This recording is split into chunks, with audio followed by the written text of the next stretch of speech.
ആകെ മൊത്തം രസകരമായ രീതിയിലാണ് രാവിലെ തന്നെ ലൈവ് തുടങ്ങിയത്. അതിന് കാരണം അർജുന് രാവിലെ ബിഗ് ബോസ് 8 ഒരു പണി കൊടുത്തിട്ടുണ്ടായിരുന്നു. പുള്ളി ഇൻവിസിബിൾ ആവണം, അതാണ് ഹോട്ട്സ്റ്റാറിന്റെ ആ ഒരു ടാസ്ക്. അപ്പൊ അർജുൻ ഇതിന്റെ ഭാഗമായിട്ട് ആകെ മൊത്തം എൻജോയ് ചെയ്ത് നടക്കുമായിരുന്നു ആ വഴിയോടെ. കുഞ്ഞു പിള്ളേർ ഈ കുസൃതിയും വികൃതിയൊക്കെ കാണിച്ച് നടക്കുന്ന പോലെയാണ് അർജുന്റെ ഒരു ആഘോഷവും ഹർമാദവും ഒക്കെ.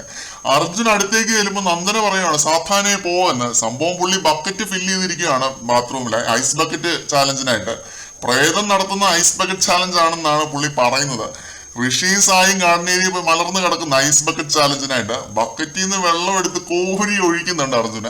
പിന്നെ ഫ്രിഡ്ജിൽ നിന്ന് ഐസ് എടുത്തുകൊണ്ട് വന്നിട്ട് ഋഷിയുടെ നിക്കറിനകത്തൊക്കെ ഇടുന്നുണ്ട്. പിന്നെ വാരി വിതറുന്നുണ്ട് രണ്ടുപേരുടെ മണ്ടയ്ക്ക്. പുള്ളി പാവം അവിടെ കിടന്ന് പൊളയുന്നത് ഞാൻ കണ്ടു ഋഷിയെ. ഇതിനിടയ്ക്ക് അഭിഷേകിന്റെ കൗണ്ടറും, എടാ സായി ഫുൾ ഡയമണ്ട് ആണല്ലോടാ തറയിൽ മൊത്തം എന്നൊക്കെ പറഞ്ഞിട്ട്. അർജുന്റെ അർമാദവും വികൃതിയുമായിരുന്നു രാവിലെ മൊത്തം ലൈവിനകത്ത്. ഐസും വെള്ളവും ഒക്കെ വെച്ചിട്ട് പൂണ്ട് വിളയാട്ടമായിരുന്നു അർജുന്റെ.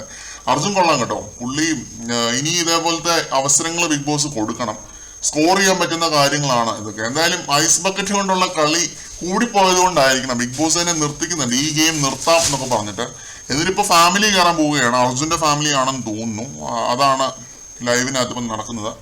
അപ്പോൾ അത്രയുമായിരുന്നു പ്രധാന ലൈവ് അപ്ഡേറ്റുകൾ. കൂടുതൽ അപ്ഡേറ്റുകളുമായിട്ട് വീണ്ടും കാണാം.